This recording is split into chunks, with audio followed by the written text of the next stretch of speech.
Vous avez 20 ans, vous vous lancez dans la vie active et sans le savoir, vous commettez sans doute la plus grosse erreur financière de votre vie. L'erreur, croire que votre argent sera en sécurité sur votre compte courant et que vous n'avez rien à faire de plus. En réalité, cet argent est en train de fondre devant l'inflation et de rapporter à une seule entité, la banque.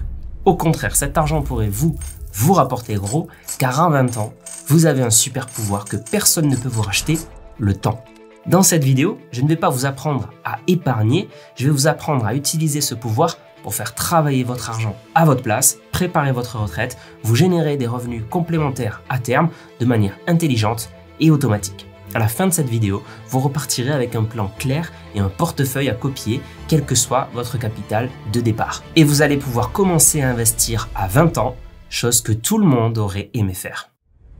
Je suis Mathieu Louvet, conseiller en gestion de patrimoine, fondateur de S'Investir, et sur cette chaîne, on publie 2 vidéos par semaine qui vous donnent les clés pour investir intelligemment et reprendre le contrôle total de votre argent. Mais S'Investir, c'est aussi le programme LBD pour vous former et accéder au meilleur pour votre épargne en toute autonomie, ainsi que le cabinet S'Investir Conseil qui réinvente l'expérience de la banque privée avec une équipe dédiée au pilotage de votre patrimoine. Chaque jour, des milliers de personnes suivent nos vidéos et pourtant seulement une personne sur 3 est abonnée. Alors pour nous soutenir et surtout ne rien rater, abonnez-vous maintenant et activez la cloche. Pour comprendre la puissance du super pouvoir que vous avez à 20 ans, regardons 2 scénarios. Premier scénario, vous commencez à investir 100 € par mois dès vos 20 ans et ce jusqu'à vos 60 ans, soit pendant 40 ans. Deuxième scénario, vous attendez d'avoir 40 ans avant d'investir. Et pour vous rattraper, vous décidez d'investir 3 fois plus d'argent, 300 € par mois pendant 20 ans jusqu'à vos 60 ans aussi. Alors à votre avis, est-ce que mettre 3 fois plus d'argent permet de combler les 20 ans de retard? La réponse c'est non. La personne qui a commencé à 20 ans finit avec 255 000 € de capital final contre 157 000 € pour la personne qui a commencé à 40 ans. Malgré 3 fois plus d'efforts, commencer trop tard vous fait finir avec 98 000 € de moins, soit 38% en moins. La leçon est simple, mieux vaut investir peu mais longtemps que beaucoup mais tard. Parce qu'avec le temps, l'argent a eu le temps de se multiplier, de générer des intérêts qui eux-mêmes ont généré d'autres intérêts. C'est ça la force absolue des intérêts composés. Et c'est pour ça que votre super pouvoir à 20 ans, ce n'est pas votre argent, c'est le temps que personne ne pourra vous racheter. Le temps ne dort pas, le temps travaille et il travaille pour ceux qui savent l'apprivoiser. Ok, donc vous avez compris pourquoi le temps est votre plus grand allié. Mais alors, pourquoi est-ce que c'est nécessaire d'investir? À quoi ça sert? L'objectif à 20 ans n'est pas de devenir millionnaire du jour au lendemain. Il y a 3 raisons concrètes qui rendent l'investissement indispensable dès aujourd'hui. La première raison, l'inflation. C'est l'augmentation générale des prix. En 1950, avec 10 €, en francs à l'époque, vous achetiez 500 baguettes de pain. Aujourd'hui, à peine 10. En 1960, une voiture neuve d'entrée de gamme coûtait en moyenne 730 €. Aujourd'hui, comptez au moins 10 000 €. Votre épargne d'hier vaut beaucoup moins aujourd'hui. Votre argent qui dort sur votre compte courant perd de la valeur chaque année. Deuxième raison, votre liberté financière. Investir, c'est vous créer une source de revenus indépendante de votre salaire. C'est avoir par conséquent beaucoup plus de flexibilité, de liberté et ne pas reposer votre sécurité financière uniquement sur votre job qui pourrait très bien un jour ne plus vous plaire. Attention, investir, c'est pas non plus être rentier du jour au lendemain. Il faut des efforts, il faut du temps et c'est ce qu'on va voir. Mais aussi, troisième raison, c'est prendre de l'avance sur un défi inévitable, la retraite. Oubliez l'idée d'une retraite confortable financée par l'État, le système est sous tension, les pensions ne font que diminuer, l'âge de départ ne fait qu'être repoussé. Ceux qui ignorent cette réalité se retrouveront dans une situation précaire. Investir aujourd'hui, c'est s'assurer un futur décent. Aujourd'hui, investir n'est plus un choix, c'est devenu une obligation. Donc maintenant que vous savez pourquoi investir est crucial et que vous savez qu'il faut investir le plus tôt possible, vous devez respecter 3 principes fondamentaux à mettre en place dès maintenant. La ceinture, l'escalier et le métronome. Principe numéro 1, la ceinture de sécurité. Se constituer un matelas, un fonds d'urgence qui couvre 3 à 6 mois de dépenses. C'est non négociable.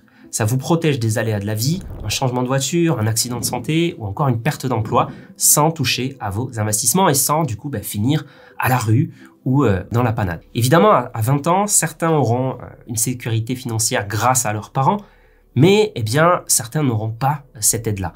Donc ça, c'est vraiment primordial. Et cet argent, il doit se mettre sur un livret A, garanti par l'État et ultra disponible à tout moment. Petit conseil, si votre revenu fiscal est inférieur à 22 823 € par an, vous êtes éligible au LEP, le livret d'épargne populaire. Et à ce jour, le livret d'épargne populaire rapporte bien plus que le livret A, 2,7% versus 1,7% pour le livret A. C'est 1% en plus, c'est toujours bon. Et c'est avec les mêmes garanties, c'est garanti par l'État et c'est ultra flexible et ultra disponible. Donc si vous avez des faibles revenus, privilégiez le LEP. Principe numéro 2, le métronome. Vous créez une discipline financière, un réflexe. Investir tous les mois, même avec une petite somme, mais surtout avec la bonne stratégie, celle qui fait vraiment travailler votre argent. Et de la même manière, continuez d'apprendre sur l'argent et ne négligez jamais votre éducation financière. Comprendre où va votre argent et comment il travaille, c'est fondamental. On apprend toujours à travailler pour gagner de l'argent, mais très peu de gens s'éduquent financièrement pour savoir comment faire travailler cet argent. C'est super important, surtout aujourd'hui. Principe numéro 3, l'escalier. À chaque augmentation de revenus, augmentez immédiatement et proportionnellement votre effort d'épargne mensuel. Une erreur classique, c'est d'augmenter significativement votre niveau de vie quand vous gagnez plus d'argent, sans augmenter votre capacité d'investissement. Ça, c'est le chemin tout tracé vers la faillite ou l'engrenage de toujours chercher à travailler plus en acceptant n'importe quel poste et en sacrifiant votre vie de famille plus tard, vos passions, votre temps libre. Un ordre de grandeur, c'est d'investir au moins 10% de votre salaire net, mais évidemment, cela dépend de votre situation. Donc allez-y progressivement, mais si possible, augmentez votre capacité d'investissement petit à petit pour faire travailler encore plus d'argent pour vous. Ça, vous ne le regretterez pas. Maintenant, voici comment mettre en œuvre ces principes avec un exemple concret. Prenons le cas de Clara, 20 ans, qui veut commencer à investir. Le portefeuille que je vais vous présenter et que je conseille à Clara a pour objectif d'être performant et aussi ne lui prendra pas plus de 10 minutes par mois. Il est vraiment accessible à tout le monde, pas besoin d'avoir un master en finance. Donc pour rendre les choses concrètes, j'ai simulé avec un placement de 100 € par mois. Mais c'est un montant que vous pouvez adapter à votre situation, évidemment. Aussi, avant d'investir, je suppose ici que Clara a déjà sa ceinture de sécurité, donc son épargne de sécurité constituée. Pour investir ces 100 € par mois à partir de 20 ans, je vais les répartir sur 3 piliers fondamentaux de l'investissement. Car quand on parle d'investissement, il y a un mot d'ordre à respecter, absolument, la diversification. Pourquoi? C'est simple. Si vous mettez tout votre argent au même endroit, vous prenez un risque énorme. Si ce placement baisse, tout baisse. Et là, c'est la panique. Regardez, quand ce placement baisse, un autre compense en montant. Résultat, votre portefeuille global suit une trajectoire bien plus stable. C'est la règle d'or en investissement. Ne mettez jamais tous vos œufs dans le même panier. En diversifiant, vous lissez les risques et vous protégez votre capital sur le long terme. Commençons maintenant par le premier pilier d'investissement que je recommande à Clara, la bourse. Alors je sais ce que vous pensez, la bourse c'est trop risqué, c'est pour les traders, je vais tout perdre.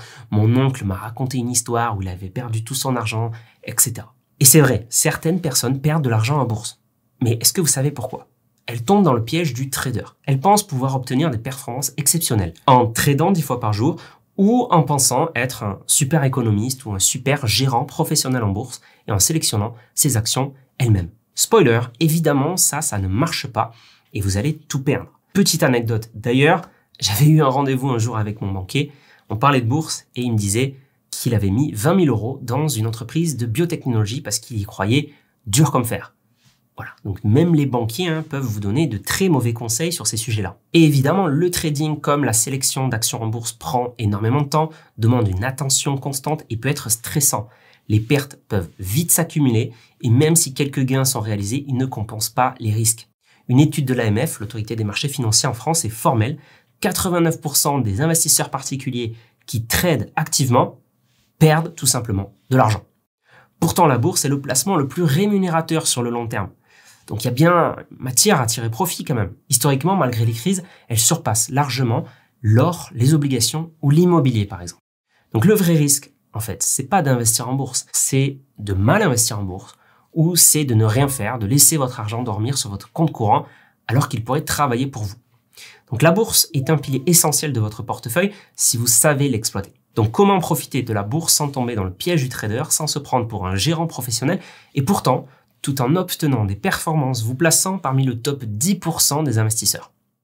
La réponse, elle est simple, il faut miser sur une stratégie fiable, diversifiée et performante grâce à un outil qui a révolutionné la finance, les ETF. Alors qu'est-ce qu'un ETF? Imaginez un panier. Dans ce panier, vous devenez actionnaire non pas d'une, mais de 1500 des plus grandes entreprises du monde entier. Apple, Microsoft, Amazon, Tesla, etc. Acheter un ETF, c'est acheter ce panier entier en une seule fois et devenir copropriétaire de toutes ces entreprises et donc d'une partie de leurs bénéfices. On respecte bien l'adage de ne jamais mettre tous ses œufs dans le même panier. Alors pourquoi c'est le placement idéal pour un particulier?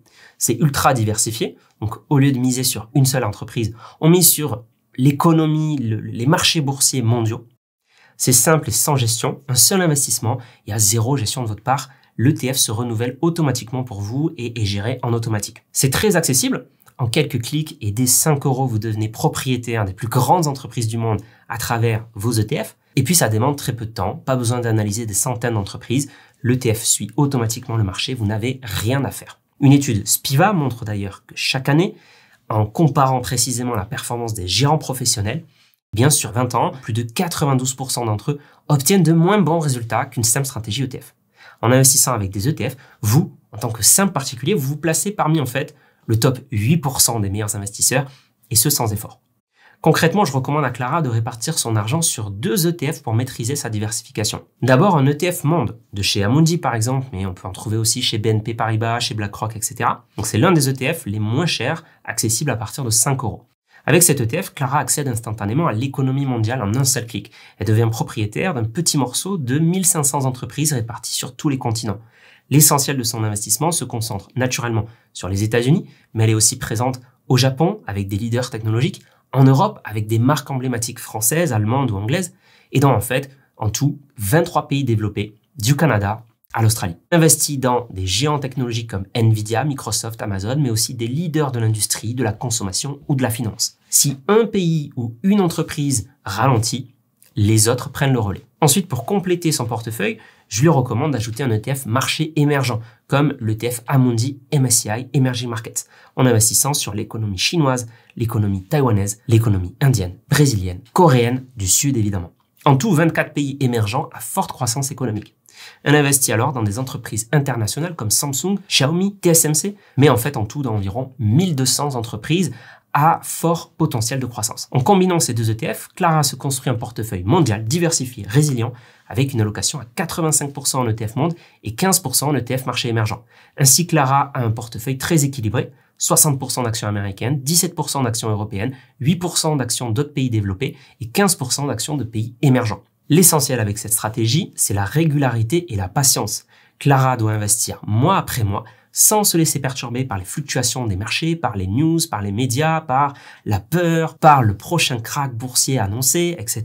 C'est en restant investie sur le long terme qu'elle profitera pleinement de la croissance mondiale. Si vous voulez en savoir plus sur les ETF et sur la bourse, j'ai créé une formation offerte complète sur le sujet, c'est le premier lien en description. Et puis pour investir donc en bourse, l'outil idéal pour Clara, c'est le PEA, le plan d'épargne en action. C'est l'enveloppe la plus puissante et la plus optimisée fiscalement pour investir en bourse sur le long terme. Concrètement, avec les 100 € par mois de Clara, elle pourra investir 90% de cette somme, soit 90 € par mois en bourse via ces 2 ETF. Alors pourquoi une part si importante en bourse? Parce que Clara, elle a 20 ans et l'atout majeur de Clara, c'est le temps. Et justement, la bourse, bien que volatile à court terme, est un des placements qui récompense le plus la patience et le long terme. Clara a peut-être 40 ans devant elle pour absorber les baisses et profiter des hausses, en tout cas pour préparer sa retraite. Peut-être qu'elle voudra retirer de l'argent avant. Donc son horizon long terme lui permet de prendre plus de risques aujourd'hui pour un potentiel de rendement bien supérieur. Les 10% restants serviront à équilibrer un peu plus et diversifier son portefeuille. Justement, passons au deuxième pilier, le fonds euro. Qu'est-ce que c'est? C'est un placement sécurisé où votre capital est garanti. Même en cas de crise, vous ne pouvez pas perdre ce que vous avez investi. Alors pourquoi c'est intéressant pour Clara? Avec des rendements attendus dans les prochaines années autour de 3,5 à 4,5% par an pour les meilleurs fonds euros, c'est en fait 2 à 3 fois plus performant que le taux du livret A actuel pour un même niveau de risque. Le fonds euro va équilibrer son portefeuille. Quand la bourse fluctuera, cette partie, elle restera stable et continuera de lui rapporter. Ça permettra aussi à Clara de très bien dormir la nuit avec un placement qui rapporte bien, mais sans aucune volatilité. Donc ça lui permet d'être beaucoup plus sereine, plutôt que d'avoir par exemple 100% en bourse dans son portefeuille. Donc le fonds euro, c'est vraiment un espèce de matelas qui va quand même profiter d'intérêts intéressants. Le fonds euro, Clara, elle le trouvera dans une assurance vie, un couteau suisse de l'épargnant, une enveloppe qui permet de faire beaucoup de choses. Et lorsque Clara aura plus de capital, elle pourra ajouter d'autres classes d'actifs dans son assurance vie pour plus de diversification et équilibrer encore plus son portefeuille. Private equity, dette privée, SCPI, etc. Mais attention, au début, rien ne sert de complexifier. Nous verrons ces autres placements dans mon prochain guide « Investir à 30 ans ». Attention aussi, toutes les assurances vie ne se valent pas. Mon astuce, n'ouvrez surtout pas votre assurance vie dans une banque traditionnelle qui pourrait, notamment à cause de ses frais colossaux, mais aussi des mauvais placements qu'on y trouve, ne rien vous rapporter du tout. Au contraire, une très bonne assurance vie, c'est un couteau suisse indispensable pour l'épargnant et vous pouvez trouver d'ailleurs mon comparatif complet des meilleures assurances vie en description, je mettrai un lien. Donc Clara va consacrer 5% de ses 100 euros par mois, soit 5 euros par mois, dans le fonds euro pour se constituer un matelas de sécurité en plus. Alors évidemment, ça paraît peu au début, 5 euros par mois, mais Clara va pouvoir gagner de plus en plus d'argent, peut-être augmenter ses salaires et évidemment augmenter cette capacité d'épargne au fil du temps. Et puis, le fonds euro commencera aussi à générer des intérêts et donc à prendre de plus en plus d'ampleur. Et on termine avec le troisième pilier que je propose à Clara, qui est jeune, qui a 20 ans, les cryptoactifs. La crypto, c'est passionnant, c'est aussi très risqué. C'est au maximum 5% de son patrimoine, pas 50%. Alors pourquoi inclure ce pilier? Le potentiel de croissance est très élevé. Les actifs comme le Bitcoin ont montré des performances historiques exceptionnelles. Les performances passées ne préjugent pas des performances futures. Et donc, avec les cryptos, on ne joue pas, on diversifie. C'est un marché qui évolue assez indépendamment des actions et des obligations. Parfois, il y a une corrélation qui peut augmenter. Mais la clé, c'est en tout cas de limiter strictement l'exposition. En gardant cette part à 5%, la volatilité des cryptos affectera peu son portefeuille et elle ne prendra pas des risques démesurés. Ces cryptos peuvent gagner 50% en une semaine comme perdre 50% en une semaine. Donc Clara, elle va donc consacrer 5% de ses 100 euros par mois, soit 5 euros par mois aux cryptoactifs, en commençant évidemment par le Bitcoin. Et peu à peu, encore une fois, Clara pourra augmenter cette capacité d'épargne. Voilà donc comment Clara devrait procéder. C'est une stratégie diversifiée, optimisée, qui est la recette de la croissance de son capital. Simple, elle repose finalement sur seulement 4 éléments essentiels. Livret A, bourse, très bon fonds euro, cryptoactifs. Efficace avec des placements qui ont fait leurs preuves.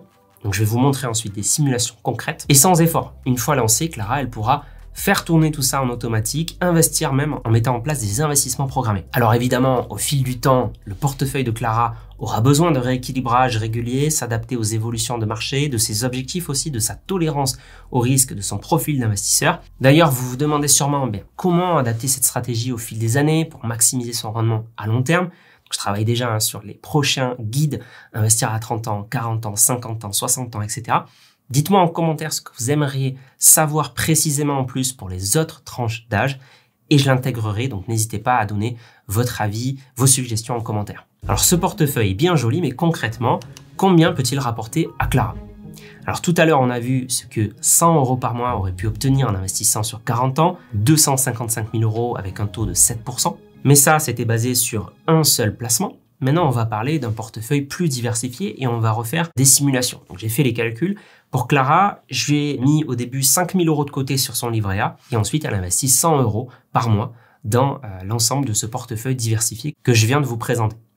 Et je ne vais pas vous montrer un seul scénario, mais 3 scénarios parce que personne ne peut prédire l'avenir des marchés. Alors, scénario 1, les marchés rapportent moins que ce qu'ils ont rapporté par le passé. C'est le scénario pessimiste. À cela, j'ai ajouté une inflation de 2% par an, donc les rendements sont limités avec des placements qui peinent à progresser. Dans ce cas-là, Clara ne profite que d'une croissance modeste, mais quand même intéressante, puisqu'elle finit avec un capital final de 237 000 euros. Scénario 2, les marchés suivent la moyenne historique. C'est le scénario le plus probable. Là, ça devient plus intéressant déjà pour Clara avec un capital final de 339 000 euros. Scénario 3, les marchés performent très bien. Le résultat pour Clara, 441 000 euros de capital final. Alors la fourchette est assez large, c'est vrai, mais le message il est clair. Même dans un scénario défavorable, Clara voit son investissement croître de manière significative et ça reste très intéressant. Et à 60 ans, Clara, grâce à son capital, pourra se générer un revenu passif autour de 1 200 euros par mois de revenus complémentaires net d'inflation. À 60 ans, d'ailleurs, à cet âge-là, elle devra arbitrer ses investissements vers potentiellement d'autres placements plus adaptés. On verra ça dans le guide Investir à 60 ans. Donc pour Clara, l'avenir pourrait être bien plus radieux, ses perspectives de retraite beaucoup plus optimistes, on va dire. Évidemment, là, c'est en restant avec 100 euros par mois, mais En investissant encore plus, on aurait évidemment bien plus de capital final. Et donc, ça permet de se projeter un certain niveau de revenus supplémentaires à ajouter à sa retraite et surtout donc un avenir plus serein avec plus de liberté pour profiter de son temps, se soucier moins des fins de mois et tout ça, une sécurité financière en plus. C'est très important, c'est encore une fois une nécessité. Donc, vous venez de voir que c'est la régularité, c'est la discipline qui paye en investissement. Et il y en a beaucoup, je pense, qui visent un cap symbolique fort, c'est 1 million d'euros de capital. Donc, regardons ce que ça demande concrètement. Alors, pour atteindre 1 million d'euros à 60 ans avec la même stratégie, évidemment, l'effort est différent. Il vous faudrait investir environ 300 euros par mois dès vos 20 ans. Et pour atteindre 1 million d'euros à 50 ans, il faudrait investir 690 euros par mois dès vos 20 ans. On voit donc en laissant 10 ans de plus à votre argent, l'effort mensuel est beaucoup plus accessible. Donc c'était l'ultime démonstration que votre allié le plus précieux, c'est pas le montant, c'est surtout le temps. Le plus important, c'est de commencer maintenant, le plus tôt possible, avec ce que vous avez et d'augmenter progressivement. Résumons, à 20 ans, votre argent n'est pas votre plus grand atout. À 20 ans, votre super pouvoir, c'est le temps. Votre arme secrète, c'est la régularité. Et votre meilleure stratégie pour commencer, c'est la simplicité. Et puis ensuite, vous pourrez augmenter les choses, améliorer les choses progressivement. Donc la meilleure décision financière que vous pouvez faire à 20 ans, c'est de commencer à investir aujourd'hui. Dans 10 ans ou dans 20 ans, vous n'aurez que 2 regrets potentiels. Soit avoir commencé trop tard, soit ne pas avoir assez investi. Mais vous n'aurez jamais le regret d'avoir commencé aujourd'hui. Tous les placements financiers qu'on a vus sont très accessibles, sans apport initial, contrairement par exemple à l'immobilier que les Français connaissent bien, qui demande un crédit, un apport conséquent. Nous verrons d'ailleurs dans le guide Investir à 30 ans comment l'effet de levier, donc avec un crédit pour acheter de l'immobilier par exemple, pourra encore plus accélérer les choses pour vous. Mais à 20 ans, c'est généralement trop tôt pour se lancer dans un tel projet. Donc commençons par la bourse notamment, qui est un pilier vraiment majeur à avoir. Donc je travaille d'ailleurs déjà sur les prochaines vidéos, j'intégrerai l'effet de levier, d'autres classes d'actifs comme les SCPI, la dette privée, le private equity, d'autres stratégies pour aller encore plus loin à 30 ans, 40 ans, 50 ans, 60 ans. Mais j'aimerais savoir ce que vous aimeriez apprendre pour les autres tranches d'âge. Donc laissez-moi vos idées en commentaire, que je fasse la meilleure vidéo possible pour vous, pour les autres guides à d'autres tranches d'âge. Si vous avez aimé cette vidéo, cliquez à l'écran pour regarder mon guide complet sur les ETF, le meilleur placement pour investir en bourse. Merci encore pour votre soutien, c'était Mathieu de S'Investir et on se dit à la prochaine.